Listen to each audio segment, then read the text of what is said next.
Hello and welcome back to my channel. For those of you who are new, my name is Randacia, or Randy for short.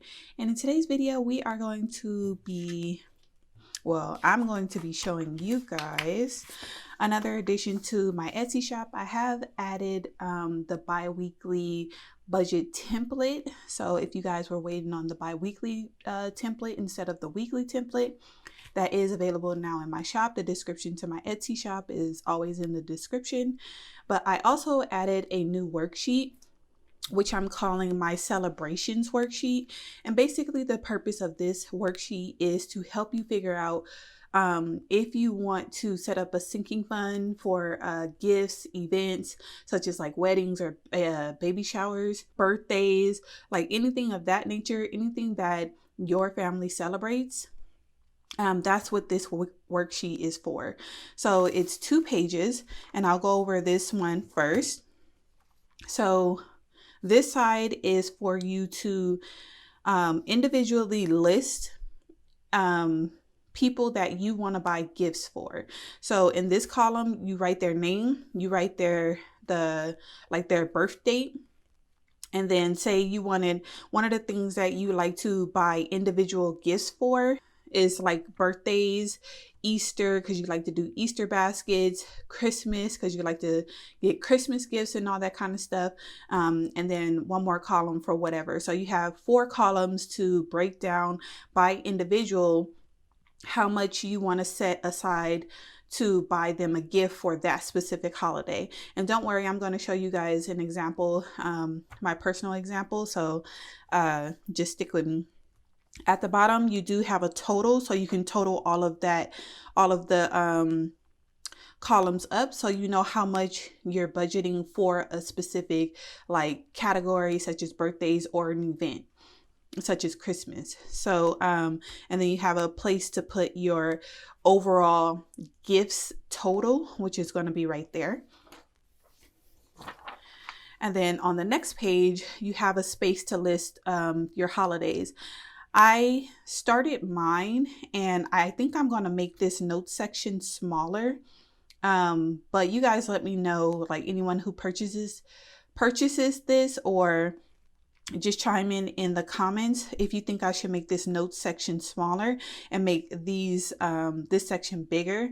But I'm just going to roll with it for right now, and if you guys give me some feedback, then I'll make changes.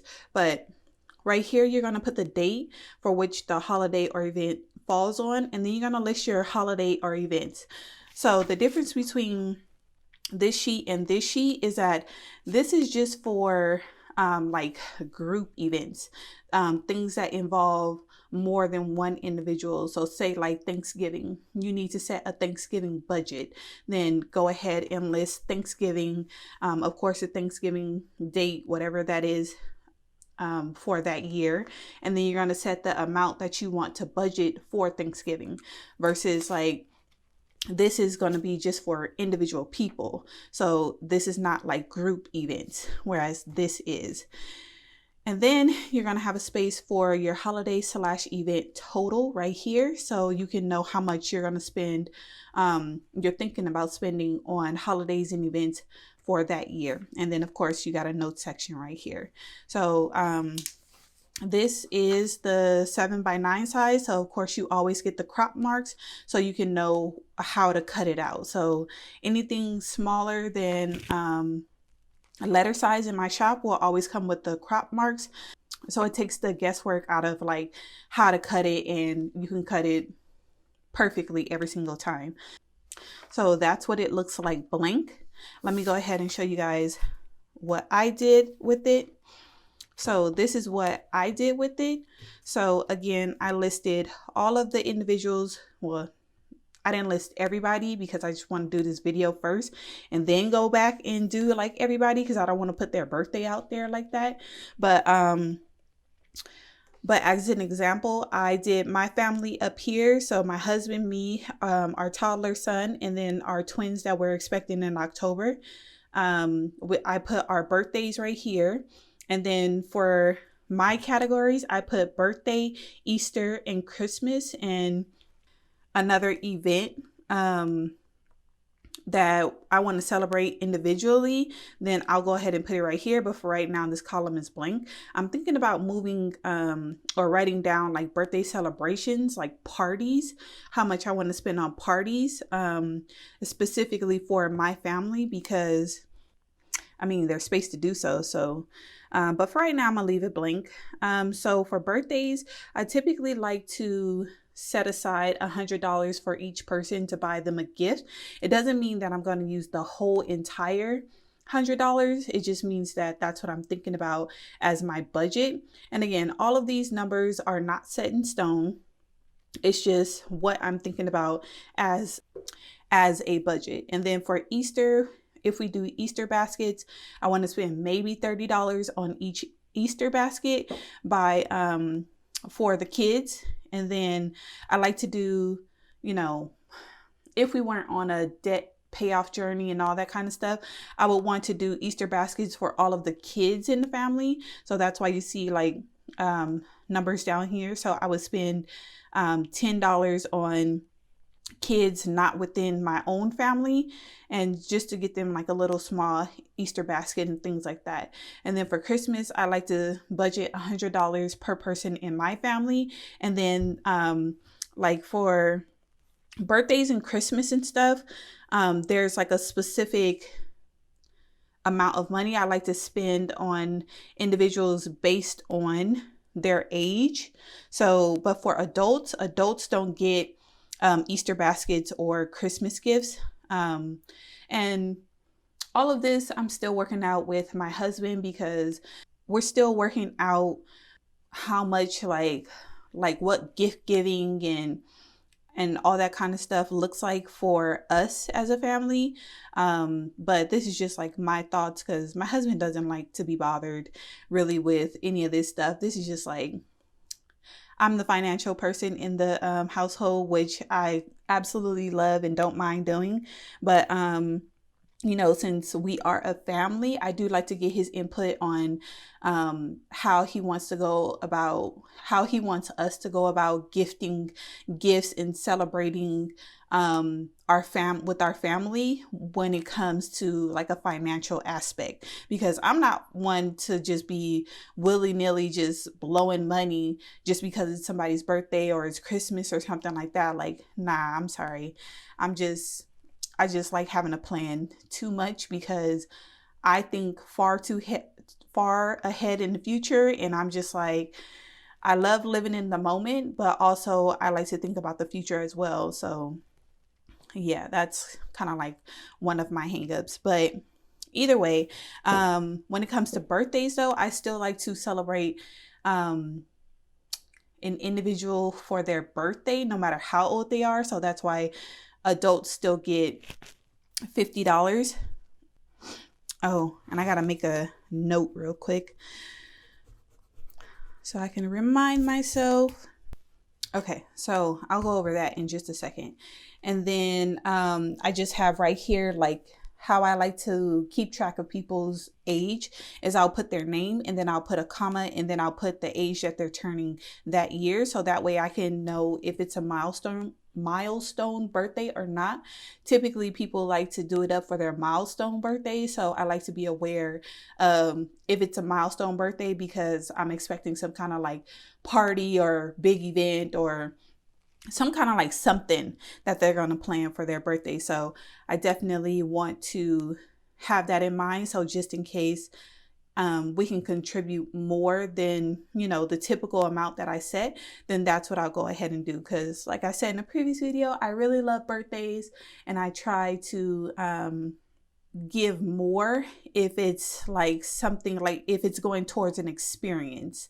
I'm not so big on like material things. So yeah, so I'd rather spend more money for experiences than material things. So all of that. And then the total down here, I totaled all of the columns up. So the total down here for gifts is $1,415. And that's just like an eye opener, because, and of course these pages are for the year. But that's just an eye opener that for the year in gifts, we're like planning on spending $1,400 on gifts. So that's why I created these worksheets, because it's like kind of like an eye opener as to like how much money you're spending on gifts and events and, just celebrating, which is any amount is okay in my book, because, you want to celebrate life. But I think it's good to know how much you're spending overall and where that money is going, when it comes to gift giving and stuff like that. So, and again, none of like in my budget, I'm not counting charitable gift giving. So you can do that if you want to, if you have like a specific charity, or if you want to track your tithes or whatever, then go ahead and do that. But I'm not doing that on my worksheets.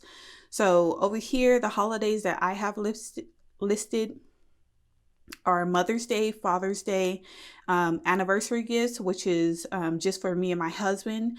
I probably do need to make another line for anniversary gifts for others, because I typically like to, again, if we weren't on a budget and a debt payoff journey, I typically like to get cards for others' anniversaries. But for right now, I'm just sending like a happy anniversary text. So you gotta do what you gotta do. And then Valentine's Day, Juneteenth is now a federal holiday as of this year. So I definitely want to figure out what that's going to look like celebration wise for our family. Independence Day, Halloween, Thanksgiving, New Year's Eve, Teacher Appreciation Day, school parties. So for the year, because since my toddler, he's going to daycare, but they do have like parties for the different holidays, and they do celebrate the kids' birthdays in the classroom. So that's just for whatever they might ask for the parents to like chip in and like help the classroom celebrate and all that. You guys know what the deal is. And then Easter, and this Easter is different from this Easter, because this Easter is just for Easter baskets, and then this Easter is like getting Easter decor, or getting like stuff to do for the family to do, like if we host a Easter egg hunt or something like that, or if we buy food, like that's what this line is for, just everything to celebrate Easter outside of the Easter baskets. And then fall decor, because I am a sucker for the fall time. It is my favorite season. So I cannot resist getting like a little bit of fall decor whenever the season comes. So I'm just going to budget for it. So like whenever I get up in the stores, then I'm not just willy-nilly buying stuff. I already have like a small budget set aside for it. And then the same thing with Christmas decor. So I wanted to get a big tree and get lights for the outside of our house and all that this year. But since the twins are going to be coming in October or November, I had to cut back on my plans for Christmas decor, which is okay, because we have like a small little skinny bullet Christmas tree that right now it's been up since last Christmas. Honestly, we just use it as like a nightlight in our loft. So but like half the tree is not like, it's a pre-lit tree, so half the tree is not like, the lights aren't working, so it's like only the bottom half of the tree is lit, which is okay. It's just like I said, it's a big night light for our loft area. So just in case, or not in case, just whenever our toddler gets up from his room in the middle of the night to come to our room, then the Christmas tree is right there just acting as a nightlight. So, which is funny because I do have a nightlight right there, but I use the Christmas tree instead. I don't know, it's a whole thing. I like the ambiance of it, I guess. And then I just listed, just as a visual reminder, that my husband's birthday, my birthday, and our toddler son's birthday celebration. So that I'm going to have to come up with a budget for that for each one of us. And then, oh, you know what? I need to put the twins' baby shower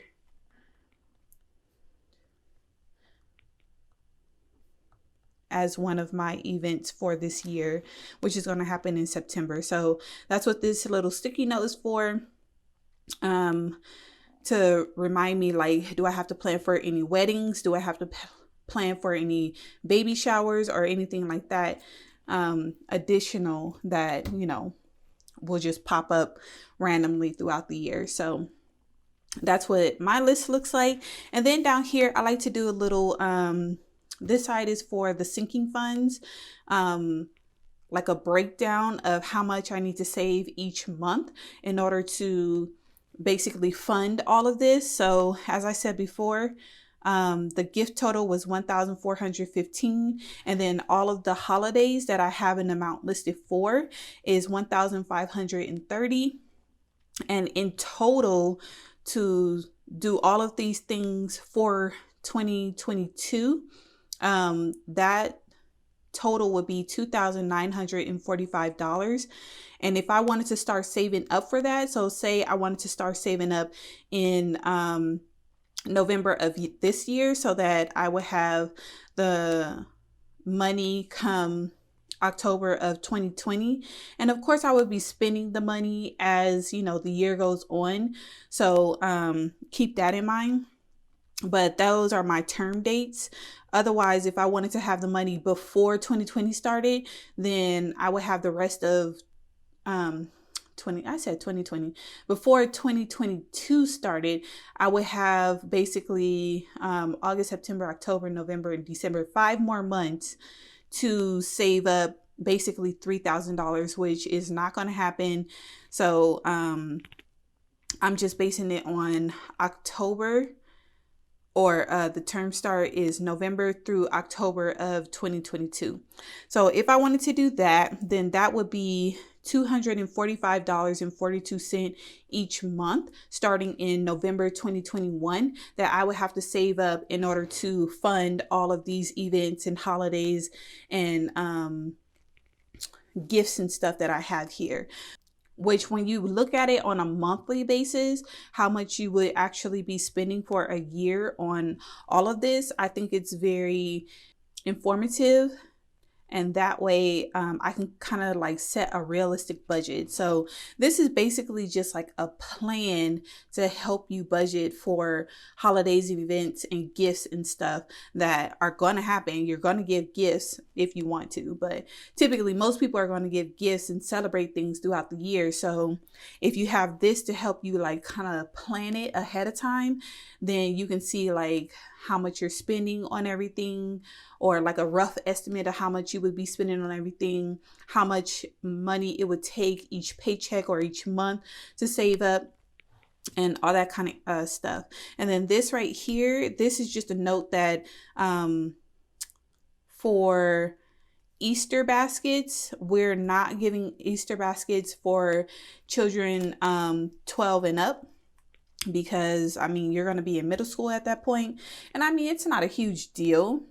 I'm sure middle schoolers still like Easter basket, but for me personally, I think once you're 12 and like in middle school and stuff, you're not really, too pressed about Easter baskets. So I like to save that for the younger kids. And that's just me. My husband think I'm just like doing too much, but it's like, what? Just because I'm putting an age to when I want to stop giving Easter baskets and Christmas gifts and stuff, like you're going to do it anyway, unless your family still gives gifts for everyone, even adults, which is perfectly fine. You do you, we gonna do us. We're still figuring it out and how it's going to look for my family. So this is just my thoughts and just a plan that I can come to my husband with. And yeah, and then over here I have like an age breakdown. So 0 to 5 6 to 8, 9 to 11, 12 to 14, 15 to 17, and then 18 plus, and how much we're going to spend on each age group for their birthday and for Christmas. So for example, 6 to 8-year-olds, their birthday budget is $20, and then their Christmas budget is $25. And then we're not spending we're not getting gifts for anyone 18 plus because you're an adult. And then but for their birthdays, we're still going to spend money on them. So $50 is the limit that I came up with. But again, unless they're doing some kind of like experience, then of course I like to pitch in more, because like I said, I like to give more for experiences rather than gifts. So that's basically how I'm going to be using the celebrations worksheet. Again, if you're interested, these are available now in my Etsy shop. The link is down in the description. So if you guys like the video, please give the video a big thumbs up and hit that subscribe button if it feels right. And I'll catch you guys in the next one. Bye.